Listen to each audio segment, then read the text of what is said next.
Welcome back. मैं हूं शिवम, आप देख रहे हैं एनसीसी फैन क्लब। फ्रेंड्स, आज से आपके लिए क्लास 12th फिजिक्स का फर्स्ट चैप्टर विद्युत आवेश और विद्युत क्षेत्र शुरू होने वाला है। तो चलिए हम लोग देर न करते हुए इस लेक्चर को शुरू करते हैं। और यदि आप मेरे चैनल पर नए हैं तो चैनल को सब्सक्राइब जरूर करें, और आप पुराने हैं तो इस लेक्चर को, इस वीडियो को आप अपने दोस्तों में शेयर जरूर करें। तो चलिए देर न करते हुए इस वीडियो को अब हम लोग शुरू कर रहे हैं। पहला चैप्टर है क्लास 12 फिजिक्स का विद्युत आवेश और विद्युत क्षेत्र। इंग्लिश में इसे electric charge and electric field कहा जाता है।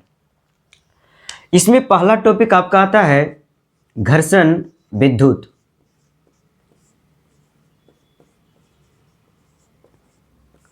और घर्षण विद्युत को इंग्लिश में कहते हैं फ्रिक्शनल इलेक्ट्रिसिटी।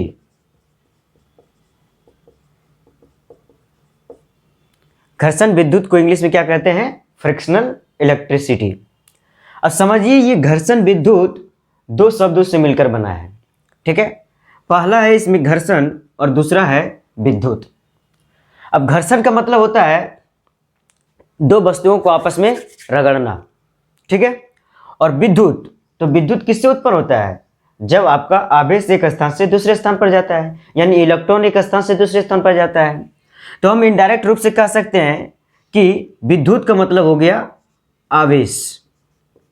ठीक है, और घर्षण का मतलब हो गया हमारा दो वस्तुओं को आपस में रगड़ना,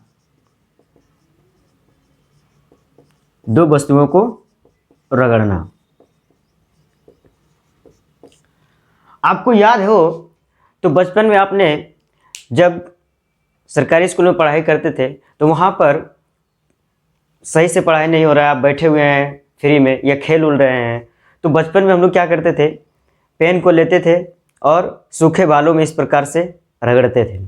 रगड़ने के बाद जैसे ही उसको धूलकण के पास लेकर जाते थे या पेपर के टुकड़े के पास लेकर जाते थे, तो पेपर का टुकड़ा या धूलकण इस पेन में चिपकने लगता था। तो वही है हमारा घर्षण विद्युत का एग्जाम्पल। वही क्या है हमारा घर्षण विद्युत का एग्जाम्पल। ठीक है, अब हम बात करते हैं तो घर्षण विद्युत को कैसे डिफाइन करेंगे। तो समझिए, यहां से घर्षण विद्युत पदार्थ का एक गुण होता है जिससे कि पदार्थ अपने से हल्के कण या पदार्थ को या धूल कण को अपनी ओर आकर्षित करने लगता है। और पदार्थ में यह गुण किस प्रकार से आता है? तो पदार्थ में यह गुण दो वस्तुओं को आपस में रगड़ने के कारण, यानी कि घर्षण के कारण आता है। ठीक है, तो हम यहां से क्या कह सकते हैं घर्षण विद्युत के बारे में कि घर्षण विद्युत पदार्थ का वह गुण है जिससे पदार्थ अपने से हल्के कण को अपनी ओर आकर्षित करता है। और पदार्थ में यह गुण घर्षण के कारण आता है। तो इससे तात्पर्य यहां पर क्या निकला? इससे तात्पर्य यह निकला यहां पर कि घर्षण के कारण वस्तु या पदार्थ आवेशित हो जाता है। क्या होता है? आवेशित हो जाता है, और उसमें एक गुण आ जाता है कि वो अपने से हल्के कण को या पदार्थ को अपनी ओर आकर्षित करने लगता है। ठीक है, तो आपका एग्जाम में पूछा जाता है प्रश्न कि दो वस्तुओं को आपस में रगड़ने से क्या होता है, तो आपको बोलना है आवेशित हो जाता है। ठीक है, अब हम बात करते हैं यहां पर कि घर्षण विद्युत। ठीक है, तो घर्षण विद्युत में जब दो वस्तुओं को आपस में रगड़ा जाता है तो वहां पर दोनों वस्तुएं एक दूसरे के सापेक्ष आवेशित हो जाते हैं, और वो आवेश जिस भाग को आप रगड़ते हो उसी भाग में वो आवेश संचित रहता है। मतलब वो आवेश कहीं एक स्थान से दूसरे स्थान पर जाता नहीं है। इसलिए इस घर्षण विद्युत शब्द को दूसरे नाम से भी जाना जाता है, उसको हम लोग कहते हैं स्थिर विद्युत। क्या कहते हैं? स्थिर विद्युत। इसको इंग्लिश में कहते हैं स्टैटिक इलेक्ट्रिसिटी। ठीक है, उसके बाद इसका दूसरा नाम भी है जिसको कि कहा जाता है स्थैतिक आवेशन।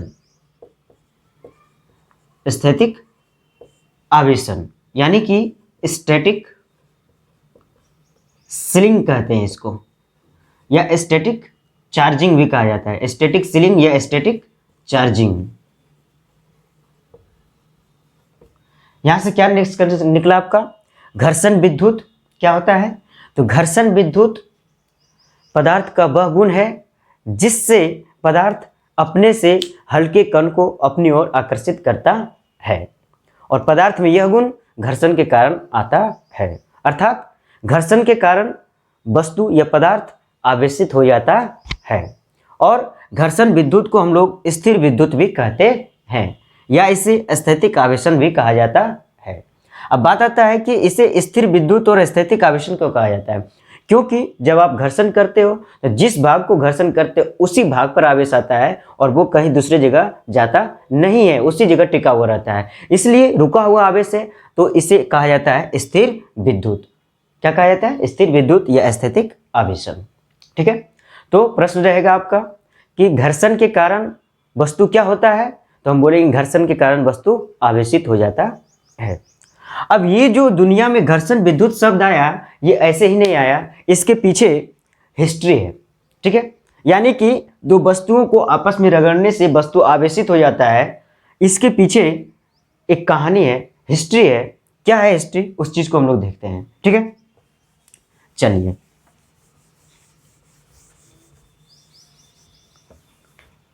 तो आज से 600 ईसा पूर्व, आज से कितने 600 ईसा पूर्व Thales of Miletus, Thales of Miletus, Thales जो कि मिलेटस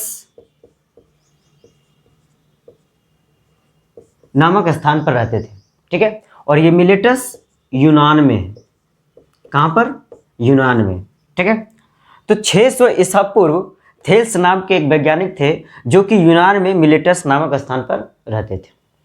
ठीक है, और ये थेल्स साहब बाल्टिक सागर के किनारे चक्कर लगा रहे थे। ठीक है, तो इन्हें एक पीला कलर का पदार्थ मिला। क्या मिला, पीला कलर का एक पदार्थ मिला, और वो पीला कलर का पदार्थ कुछ नहीं बल्कि ये एक अंबर था। क्या था, अंबर। उस पीले पदार्थ का नाम क्या था, अंबर। और जब थेल्स साहब को बाल्टिक सागर के किनारे घूमते घूमते पीला पदार्थ यानी कि अंबर मिला, तो वो सोचने लगे कि इसका क्या उपयोग हो सकता है, क्योंकि इनके बारे में दुनिया को मालूम नहीं था। तो इन्होंने क्या किया, इस अंबर को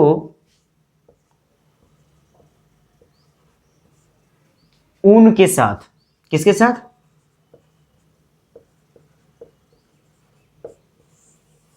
ऊन के साथ रगड़ दिया। किसके साथ रगड़ा, ऊन के साथ रगड़ा। रगड़ने के बाद देखा कि ये अंबर अपने से हल्के पदार्थ या कण को अपनी ओर आकर्षित करने लगा है। क्या करने लगा, आकर्षित करने लगा। ठीक है, तो यहां से ये पता चल गया कि दो वस्तुओं को आपस में रगड़ते हैं तो उसमें आवेश आ जाता है, और वो आवेशित होने के बाद अपने से हल्के कण को या पदार्थ को, धूल कण को अपनी ओर आकर्षित करने लगता है। ठीक है, ये जानकारी दिए थे थेल्स साहब ने, और इसी से आया था दुनिया में घर्षण विद्युत शब्द। क्या आया था, घर्षण विद्युत। ठीक है, जो कि आपको पहले बताया गया। अब कुछ समय पश्चात, यानी कि लगभग 1600 ईस्वी में, कब, 1600 ईस्वी में, यानी 16वीं शताब्दी में इंग्लैंड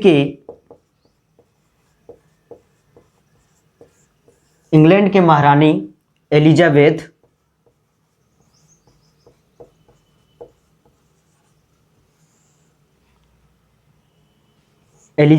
प्रथम के दरबार में एक डॉक्टर हुआ करता था जिसका नाम था doctor Gilbert. Doctor Gilbert. Doctor Gilbert ने कहा थेल्स को कि थेल्स सुनो, ऐसा नहीं है कि अंबर और ऊन का ही एक जोड़ा है जो कि एक दूसरे के साथ रगड़ेंगे तो अंबर अपने से हल्के कण को अपनी ओर आकर्षित करेगा। ऐसे बहुत सारे पदार्थ हैं जो कि रगड़ने के बाद वो आवेशित हो जाते हैं और अपने से हल्के कण को अपनी ओर आकर्षित करने लगते हैं। तो वो क्या था, वो उनमें गिलबर्ट साहब ने बताया कि इनमें एबोनाइट है, लाख है, कांच है, सिल्क है, ये सब चीज़ें भी हैं जो कि इसको रगड़ने के बाद ये आवेशित हो जाएंगे और अपने से हल्के कण को अपनी ओर आकर्षित करने लगेगा। ठीक है, तो इन्होंने ये ऐसे ही नहीं दिए, प्रमाण के साथ दिए। तो क्या प्रमाण था, तो चलिए इसके अनुसार से क्या क्या एक्सपेरिमेंट किए इन्होंने, इस चीज़ को हम लोग देखते हैं। ठीक है,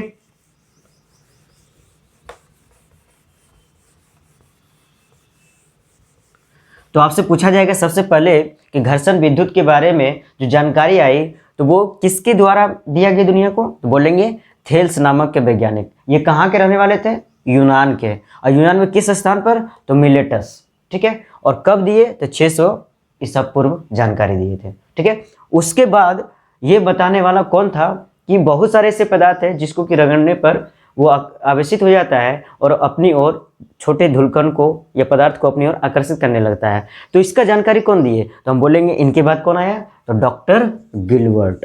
कौन आए, डॉक्टर गिलबर्ट। और ये कहाँ पर रहते थे, किसके दरबार में रहते थे, तो बोलेंगे इंग्लैंड की महारानी एलिजाबेथ प्रथम के दरबार में। ठीक है, अब चलिए डॉक्टर गिलबर्ट के द्वारा जो एक्सपेरिमेंट किए गए अलग अलग वो क्या क्या थे, तो हम बात करते हैं। इन्होंने क्या किया, सबसे पहले कांच का एक छड़ लिया। क्या लिया, कांच का छड़ लिया। ठीक है,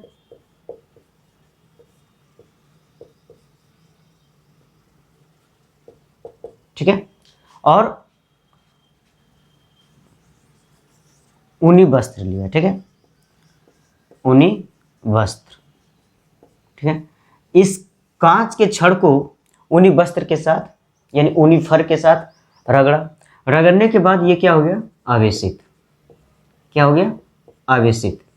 ठीक है, आपको एकदम ध्यान रखना है कि जब दो वस्तुओं को आपस में रगड़ा जाता है तो वस्तु क्या हो जाता है, आवेशित हो जाता है।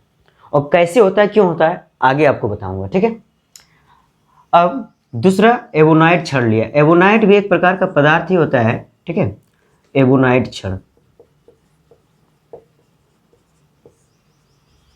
एबोनाइट छड़। और इस एबोनाइट छड़ को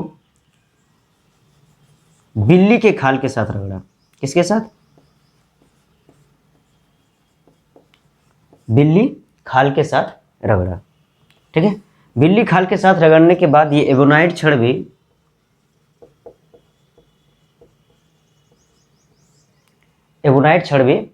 आवेशित हो गया। क्या हो गया, आवेशित हो गया। ठीक है, अब यहाँ पर यह पता चल पाया कि बहुत सारे ऐसे पदार्थ हैं जो कि रगड़ने के बाद वो आवेशित हो जाते हैं और अपने से हल्के कण को अपनी ओर आकर्षित करने लगते हैं। अब बात आता है यहाँ पर, आपने पढ़ा होगा कि आवेश दो प्रकार के होते हैं, एक धन आवेश और एक ऋण आवेश।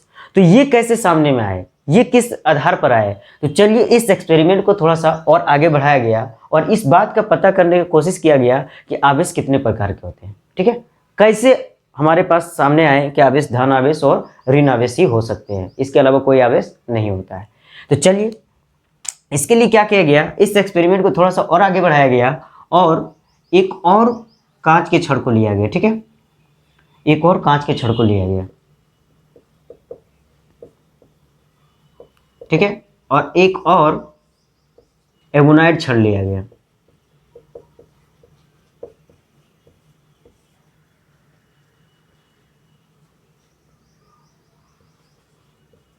ठीक है, अब देखिए ये पहला वाला जो कांच का छड़ है और पहला वाला जो एबोनाइट का छड़ है ये तो आवेशित हो चुका है क्योंकि ये इसको रगड़ा जा चुका है। और दूसरा कांच का जो छड़ है इसको भी इस ऊनी वस्त्र के साथ रगड़ दिया और एबोनाइट का छड़ ये जो है इसको भी ऊनी वस्त्र के साथ रगड़ दिया, तो ये भी आवेशित हो गया। और ये भी आवेशित हो गया। ये दूसरा एवोनाइट क्षण, ये दूसरा कांच क्षण।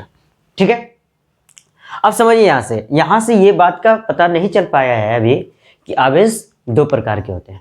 ठीक है, अब क्या किया गया कि इन दोनों कांच क्षण, यानी कि दोनों कांच क्षण जो आवेशित है और दोनों ये जो एवोनाइट क्षण आवेशित है, अब इन दोनों कांच क्षण को एक दूसरे के पास लाया गया। ठीक है, और इन दोनों एवोनाइट क्षण को भी एक दूसरे के पास लाया गया। थोड़ा देर के लिए समझिए, ये लड़का है और ये भी लड़का है, और ये लड़की है और ये भी लड़की है। ठीक है, अब समझिए, इन दोनों लड़का को आपस में बोले शादी करने के लिए कर सकता है क्या? नहीं कर सकता है। तो क्या करेगा, ये इसको धक्का मारेगा, ये इसको धक्का मारेगा। ठीक है, उसी प्रकार से ये दो लड़की है, तो ये दोनों लड़की को भी बोल दे आपस में शादी करने के लिए, तो नहीं करेगा, धक्का मारेगा आपस में। ठीक है, यानी कि दोनों के बीच में, दोनों कांच क्षण और दोनों एवोनाइट क्षण के बीच में जब एक दूसरे के पास लाया जा रहा है, तो इन दोनों के बीच में क्या लग रहा है? प्रतिकर्षण। कांच क्षण के बीच में भी प्रतिकर्षण और एवोनाइट क्षण के बीच में भी प्रतिकर्षण। ठीक है, यानी कि एवोनाइट क्षण को हमने लड़की माना, दोनों लड़की को आपस में लाए, बोले शादी कर लो, ये इसको धक्का मारेगा, ये इसको धक्का मारेगा, बोले घाटो। फिर इन दोनों लड़का को पास में लाए, यानी कांच क्षण को पास में लाए, बोले कि शादी करो, नहीं, दोनों धक्का मारेगा। इसका मतलब है कि इन दोनों कांच के क्षण और इन दोनों एवोनाइट के क्षण के बीच में कौन सा बल लग रहा है? प्रतिकर्षण, प्रतिकर्षण बल।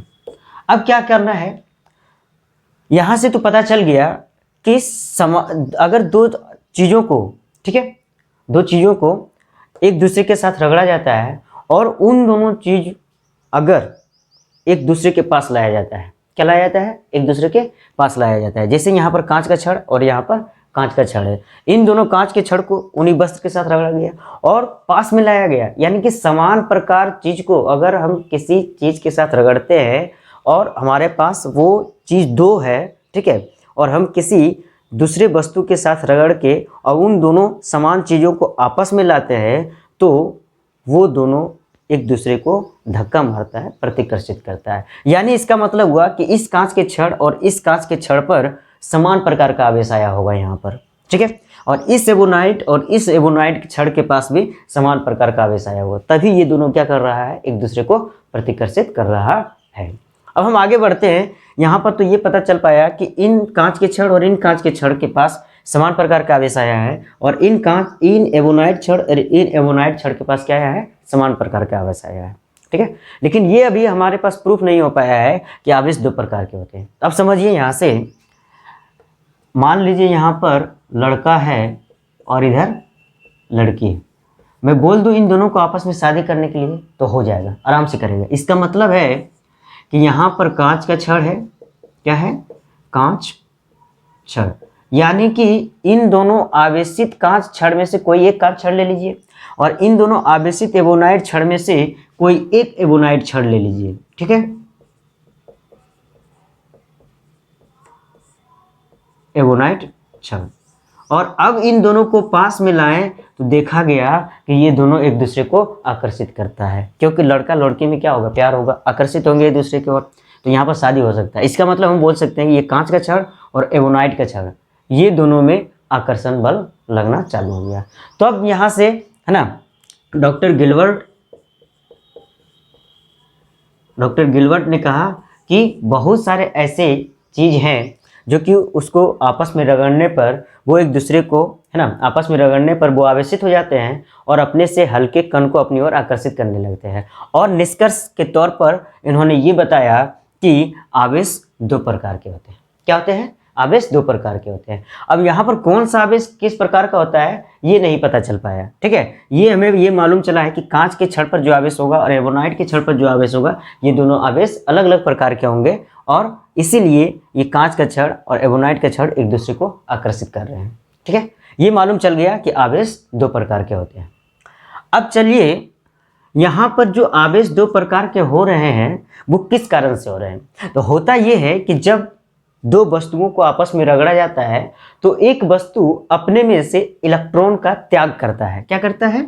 मान लीजिए ए और बी है, तो गिलबर्ट साहब ने कहा कि जब दो वस्तुओं को आपस में रगड़ते हैं तो ये इसमें से एक वस्तु इलेक्ट्रॉन का त्याग कर देता है। क्या करता है? त्याग करता है, और ये इलेक्ट्रॉन दूसरे वस्तु में चले जाते हैं। तो जो इलेक्ट्रॉन त्याग करता है इसको बोलता है विट्रुअस। क्या कहते हैं इसको? विट्रुअस। और जो इलेक्ट्रॉन को ग्रहण करता है, लेता है, इसको रेजिनस। रेजिनस, ठीक है। तो इस प्रकार से पता चल पाया कि आवेश दो प्रकार के होते हैं। कौन कौन सा आवेश होता है? विट्रुअस और रेजिनस, ठीक है। जो इलेक्ट्रॉन को त्याग करता है यानी जो इलेक्ट्रॉन को देता है उसको विट्रुअस, और जो इलेक्ट्रॉन को लेता है उसको रेजिनस। तो कभी कभी पूछा जाता है कि रेजिनस किसे कहते हैं, तो बोलेंगे जो इलेक्ट्रॉन को, वह पदार्थ जो इलेक्ट्रॉन को ग्रहण करता है या लेता है उसको रेजिनस कहते हैं। और पूछा जाएगा विट्रुअस, तो बोलेंगे वह पदार्थ जो इलेक्ट्रॉन को देता है या त्याग करता है तो उसको विट्रुअस कहते हैं। और विट्रुअस और रेजिनस की जानकारी किसने दिया? तो डॉक्टर गिलबर्ट ने। यानी कि दो वस्तुओं को आपस में रगड़ने पर वस्तु हो जाता है आवेशित। और कैसे होता है? तो हम बोलेंगे दो वस्तुओं को जब रगड़ते हैं तो इलेक्ट्रॉन का स्थानांतरण एक वस्तु से दूसरे वस्तु में होता है, जिससे वस्तु आवेशित हो जाता है। तो आपसे पूछा जाएगा कि वस्तु आवेशित कैसे होता है, तो बोलेंगे इलेक्ट्रॉन के स्थानांतरण से वस्तु या पदार्थ आवेशित होता है, ठीक है। ये क्वेश्चन पूछा हुआ है आपको, क्वेश्चन बैंक में आप जाके देख सकते हैं, ठीक है। और पूछा जाएगा आपको विट्रुअस और रेजिनस की जानकारी किसने दिया, तो बोलेंगे डॉक्टर गिलबर्ट। बोलेंगे विट्रुअस क्या होता है, तो बोलना है आपको कि विट्रुअस यानी कि जो इलेक्ट्रॉन को देता है या त्याग करता है। और बोलेंगे रेजिनस क्या होता है, तो जो इलेक्ट्रॉन को लेता है या ग्रहण करता है, ठीक है। इसके बाद डॉक्टर गिलबर्ट के बाद एक और वैज्ञानिक आए जिसका नाम था बेंजामिन फ्रैंकलिन। क्या नाम था? Benjamin Franklin.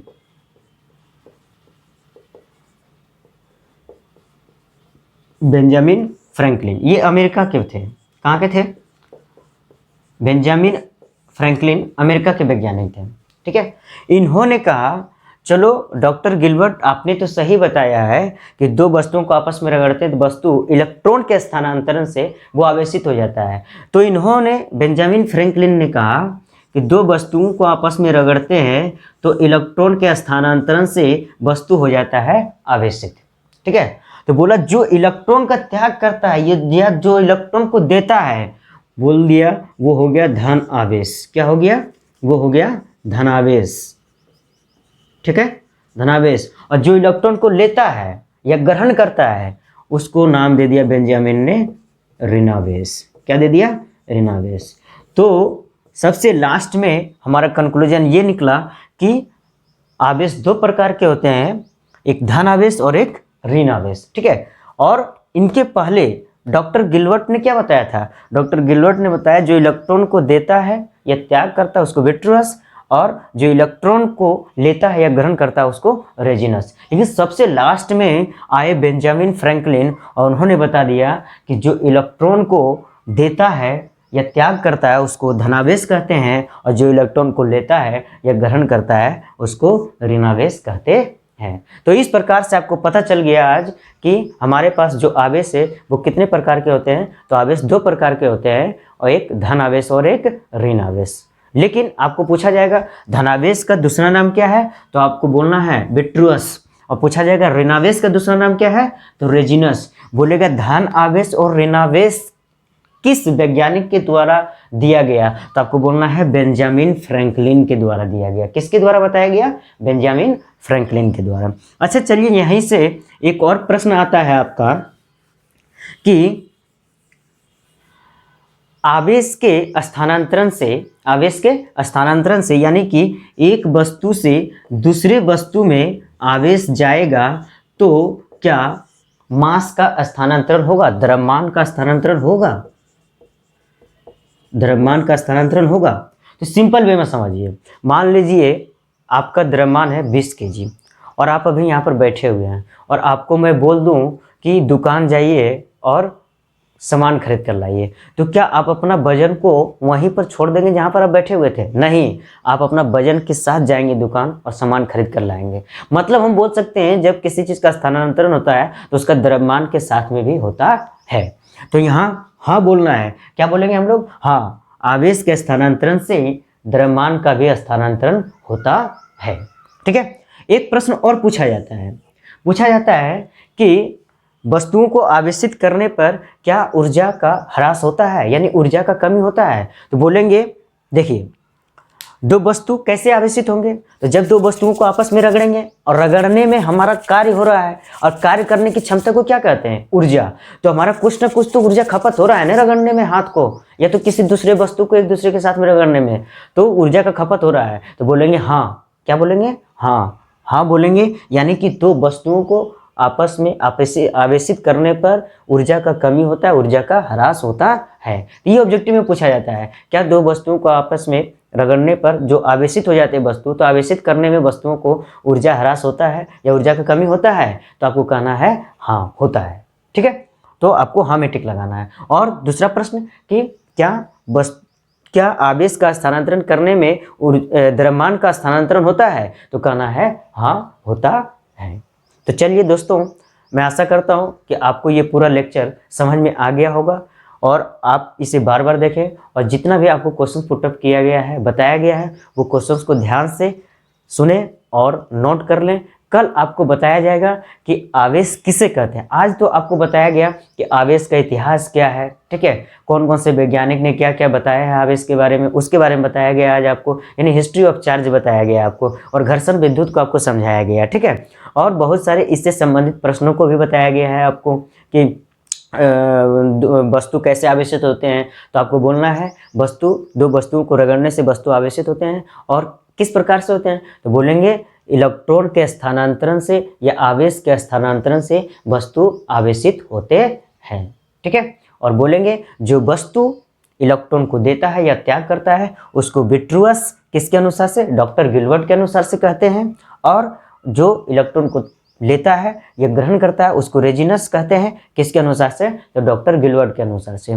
और आगे चल के फिर एक कौन सा वैज्ञानिक आए डॉक्टर गिलबर्ट के बाद? तो अमेरिका के एक वैज्ञानिक आए बेंजामिन फ्रैंकलिन। उन्होंने कहा ये बात तो सही है कि दो वस्तु आवेशित होते हैं जब आवेश का स्थानांतरण होता है, या तो हम बोल सकते हैं इलेक्ट्रॉन का स्थानांतरण होता है, तब वस्तुएं क्या होती है? आवेशित होती है। ठीक है, तो आप समझिए यहाँ से हम क्या बोलेंगे? जो इलेक्ट्रॉन को देता है या त्याग करता है। बेंजामिन फ्रैंकलिन ने कहा जो इलेक्ट्रॉन को देता है या त्याग करता है उसको हम बोलते हैं धन आवेश। क्या कहते हैं? धन आवेश। ठीक है, और जो इलेक्ट्रॉन को ग्रहण करता है उसको हम क्या कहते हैं? ऋण आवेश। ऋण आवेश। तो सबसे ज़्यादा फेमस है हमारे पास धन आवेश और ऋण आवेश है। ये हमारे पास विट्रुअस और रेजिनस नहीं है, लेकिन कंपटीशन एग्जाम में क्वेश्चंस आपको यहाँ से पूछे जाते हैं फंसाने के लिए कि विट्रुअस और रेजिनस किसे कहते हैं। तो ध्यान देना है आपको, इसे बार बार देखिए, और जो भी क्वेश्चन इसमें बताया गया उसको अच्छे से नोट डाउन कीजिए और बार बार प्रैक्टिस कीजिए, ताकि आपका एग्जाम में कोई भी प्रश्न गलत नहीं हो पाए। यदि आपको लेक्चर अच्छा लगा हो तो आप अपने दोस्तों में शेयर करें, और आप खुद लाइक करें और कमेंट करें, ताकि मैं आपको और अच्छे से अच्छे इस चैप्टर का आपको कंटेंट और लेक्चर दे सकूं और वीडियो बना सकूं। तो चलिए दोस्तों, आप स्वच्छ रहें, सुरक्षित रहें और अपने घर परिवार का ध्यान रखें। हम लोग मिलेंगे नेक्स्ट वीडियो में, तब तक के लिए धन्यवाद।